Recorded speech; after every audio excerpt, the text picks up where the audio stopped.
નમસ્કાર દર્શક મિત્રો, કરુણા ટોક્સમાં આપનું સ્વાગત છે. વંદે ગૌ માતરમ. દોસ્તો, એક જ ચર્ચા છે અત્યારે આપણી વચ્ચે. ચોમાસું ક્યારે શરૂ થશે, વિધિવત રીતનું નૈઋત્યનું ચોમાસું આપણે ત્યાં ક્યારે આવશે, વાવણી લાયક વરસાદ ક્યારે થશે. તો સમાચાર બહુ સારા નહોતા આવતા. ચોમાસું થંભી ગયું છે, અટકી ગયું છે, રોકાઈ ગયું છે. આપણે બધા જ ચિંતિત હતા, પણ હવે એ ચિંતા દૂર થઈ જાય એવા દિવસો આવી ગયા છે.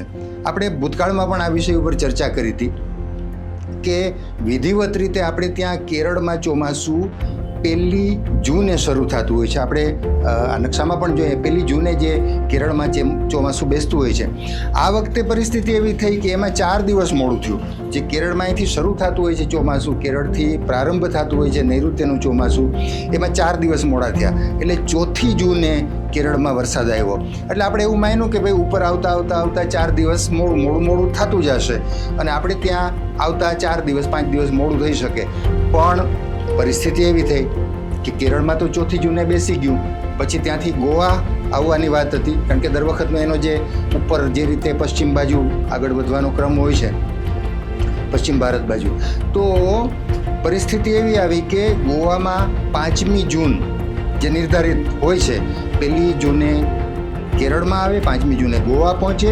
તો એને બદલે એવું થયું કે ગોવામાં લગભગ 2 દિવસ મોડું થયું, 6થી 7મી જૂને બેઠું. એટલે કેરળ પછી ગોવા આવતા 2 દિવસ લાગ્યા 4 જૂન પછી. એટલે ગોવા ઝડપથી આવ્યું. એટલે ફરી પાછી આશા બંધાણી કે ભાઈ બહુ મોડું નહીં થાય, ચાલો 1-2 દિવસ કદાચ મોડું થઈ શકે. પણ પછી પરિસ્થિતિ એવી થઈ, ગોવાની આજુબાજુના વિસ્તારમાં 6ઠી 7મી 8મી જૂન સુધી ચોમાસું સક્રિય રહ્યું અને પછી થંભી ગયું. જે કલ્પના કદાચ આપણે કરી નહોતી, કરી પણ શકાય નહીં, કારણ કે આ તો કુદરતના હાથમાં છે, આપણે કાંઈ ન કરી શકીએ. હવામાન વિભાગ, ઇન્ડિયન મેટ્રિયોલોજિકલ ડિપાર્ટમેન્ટ IMD, એ પોતાના ઉપગ્રહો દ્વારા, સેટેલાઇટ દ્વારા જે તારણો આપે, જે નકશાઓ આપે, એને ઓથેન્ટિક હોય, એકદમ ઓથેન્ટિક હોય છે. તો એ તારણો એવું કહેતા હતા કે ભાઈ ચોમાસું ગોવા પાસે થંભી ગયું છે. હવે આગળ વધે તો આપણને ખબર પડે કે કઈ રીતે થાય છે. આગળ વધીને ક્યાં આવે તો મુંબઈ આવે, મહારાષ્ટ્રમાં પ્રવેશ કરે. મુંબઈની તારીખ 10મી જૂન જે નક્કી હોય છે, નિર્ધારિત. આ વખતે પણ એમ હતું 10મી જૂન, પણ એમ લાગ્યું કે 2-3 દિવસ મોડું ચાલે તો 12-13 જૂન આવી જશે, પણ એવું ના થયું. ગોવા પાસે ચોમાસું લગભગ 2 અઠવાડિયા, 8મી જૂનથી માંડી અને 22મી જૂન સુધી, 21મી જૂન સુધી ગોવા પાસે રોકાઈ ગયું, 2 અઠવાડિયા. અને મુંબઈ 15મી જૂને આવી જવું જોઈતું હતું, એને બદલે 10મી જૂને આવી જવું જોઈતું. 15ની 10મી જૂને મુંબઈ આવી જવું જોઈતું હતું, એને બદલે છેક મુંબઈ આવતા એને 22 જૂન લાગી. એટલે કે ગઈકાલ, આજે 23મી જૂન છે, ગઈકાલે સાંજથી મુંબઈના પાદરમાં ચોમાસું આવ્યું એમ કહેવામાં ખોટું નથી. હવામાન વિભાગ કહે છે મુંબઈના પાદરમાં ચોમાસું આવ્યું.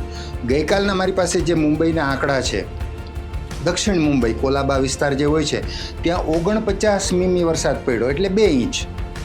દક્ષિણ મુંબઈમાં કાલે 49 મીમી વરસાદ પડ્યો અને આગળના જે બીજા વિસ્તારો છે પરા, ત્યાં લગભગ 1/2 ઇંચ 12-13 મીમી જેટલો વરસાદ પડ્યો. એટલે મુંબઈમાં ગઈકાલે 1/2થી લઈને 2 ઇંચ વરસાદ પડ્યો છે.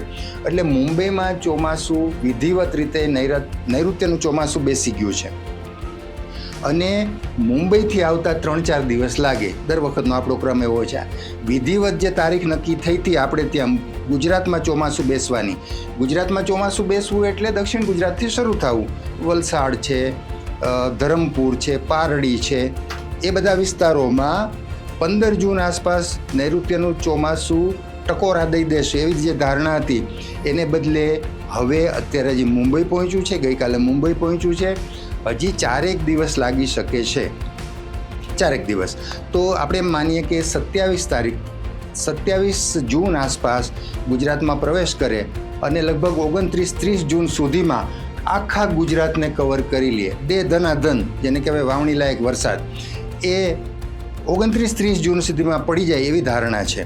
તો જે વચ્ચે 15 દિવસ સુધી ચોમાસું રોકાઈ ગયું, 2 અઠવાડિયા ચોમાસું રોકાઈ ગયું ગોવા પાસે, તો એની અસર હવે આપણને બધાને મુંબઈને પણ થઈ, મહારાષ્ટ્રને પણ થઈ અને ગુજરાતને પણ થવા જઈ રહી છે. પણ આ તો વાત આપણે કરીએ છીએ નૈઋત્યના ચોમાસાની, જે વિધિવત ચોમાસું જેને કહેવાય એની. પણ આપણે ત્યાં પ્રી મોન્સૂન એક્ટિવિટી શરૂ થઈ જતી હોય છે, વરસાદ પહેલાંનો વરસાદ. ચોમાસા પહેલાંનો વરસાદ. તો આપણે ત્યાં તો એક બે જગ્યાએ તો વાવણી થઈ ગઈ છે. 15 દિવસ પહેલાં ધંધુકામાં લગભગ 4.5 ઇંચ વરસાદ પડ્યો, પ્રી મોન્સૂન 5 ઇંચ 4.5 ઇંચ 15 દિવસ પહેલાં. હજી નૈઋત્યનું ચોમાસું તો ત્યારે ગોવા પાસે થંભેલું હતું ત્યારે. પછી સાવરકુંડલા વિસ્તારમાં 2-3 દિવસ પહેલાં અમરેલી જિલ્લામાં પણ સરસ વરસાદ પડી ગયો છે. આપણે ત્યાં પણ આજુબાજુના વિસ્તારોમાં, જૂનાગઢ વિસ્તારમાં, ગીર સોમનાથમાં, જામનગર વિસ્તારમાં ઝાપટા પડ્યા, ક્યાંક 1-1.5 ઇંચ વરસાદ પડ્યો. ભાણવડ, જામનગર વિસ્તારમાં પણ સારો વરસાદ. સારો એટલે પ્રી મોન્સૂન એક્ટિવિટીનો, જેને કારણે વાવણી ક્યાંક થાય ક્યાંક ન પણ થાય. તો એવો વરસાદ આપણે ત્યાં પણ વરસી ગયો છે, પણ એ માત્ર આશ્વાસન લેવા પૂરતો. પણ હવે નૈઋત્યનું ચોમાસું, કાયદેસરનું ચોમાસું આપણે ત્યાં 26-27 જૂનથી એટલે આવતા 3 દિવસ પછી વિધિવત રીતે આખા ગુજરાતને કવર કરી લે અને આપણને મેઘરાજે, જેને કહેવાય આમ ધરવાણ વરસાદ થઈ જાય એવી પૂરી શક્યતા છે. 30મી જૂન સુધીમાં, એટલે આ મહિનો ઉતરતા સુધીમાં આખા ગુજરાતમાં વાવણી થઈ જાય એવી પૂરી શક્યતા છે. બીજી વાત, આ તો થઈ નૈઋત્યના ચોમાસાની, પણ ગઈકાલથી જ એટલે 22 જૂનથી જ આગાહીઓ શરૂ થઈ ગઈ છે હવામાન વિભાગની કે ગુજરાત ઉપર વરસાદની એક સિસ્ટમ, નૈઋત્યના ચોમાસા પહેલાંની વરસાદની એક સિસ્ટમ ગુજરાત ઉપર સક્રિય છે, જેને કહેવાય હવામાન વિભાગની ભાષામાં ટ્રફ. એટલે ગુજરાત ઉપર અત્યારે ટ્રફ એકદમ સક્રિય છે. તો ગુજરાતના કેટલાય ભાગોમાં, સૌરાષ્ટ્ર ગુજરાતના કેટલાય ભાગોમાં 3-4 દિવસ સુધી આ ટ્રફની અસર રહેશે. ક્યાંક વાવણી લાયક વરસાદ થઈ શકે, ક્યાંક 1-1.5 ઇંચ વરસાદ થઈ શકે, વધુ 3-4 ઇંચ પણ વરસાદ થઈ શકે. તો આ ટ્રફ અત્યારે સક્રિય છે. આપણે માટે બહુ સારા સમાચાર છે કે 26-27 તારીખે નૈઋત્યનું ચોમાસું આપણને આપણા સુધી પહોંચે એની પહેલાં આ ટ્રફ વરસી પડે.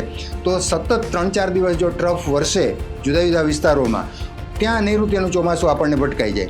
તો સળંગ હવે અઠવાડિયું સારા વરસાદનું છે એવું કહેવામાં કાંઈ ખોટું નથી અથવા અતિરેક નથી. છતાં આ બધું જ કુદરતના હાથમાં છે. હવામાન વિભાગ એની રીતે તારણો કાઢે છે, દેશી આગાહીકારો એની રીતે તારણો કાઢે છે. અમે લોકો મીડિયા તરીકે આ બધા તારણોમાંથી તારણો કાઢીને આપણા સુધી પહોંચાડીએ છીએ. છતાં છેલ્લે એક જ વાત, કુદરતથી મોટું કોઈ નથી. એ જેમ ધારશે એમ જ થશે. બસ આપણે આશા રાખીએ અત્યારે 3-4 દિવસ ટ્રફનો વરસાદ આવતો રહે અને પછી નૈઋત્યનું ચોમાસું ત્યાં જામી જાય અને આપણે ત્યાં એક અઠવાડિયામાં ધરવાણ વરસાદ થઈ જાય. ભલે 10-15 દિવસ મોડું થયું છે, પણ આપણે મોડા ના પડીએ. દેશી ખગોળશાસ્ત્રનો હિસાબ કરીએ તો 21મી જૂનથી વરસાદના નક્ષત્રો શરૂ થતા હોય છે. 21મી જૂનથી તો 22મી જૂનથી આર્દ્રા નક્ષત્ર બેઠું છે. વરસાદનું નક્ષત્ર છે, 15 દિવસનું નક્ષત્ર છે. ઈચ્છીએ આપણે કે આર્દ્રામાં ખૂબ વરસાદ પડે, આખા ગુજરાતને પાણી કરી મૂકે. મિત્રો, વરસાદની આટલી વાત સાથે આપણે સૌ વરસાદનો ઇંતજાર કરતા રહીએ. આશા રાખીએ ફરી પાછા વરસાદની જ કોઈ વાત સાથે મુલાકાત કરશું. ત્યાં સુધી રજા આપશો. નમસ્કાર.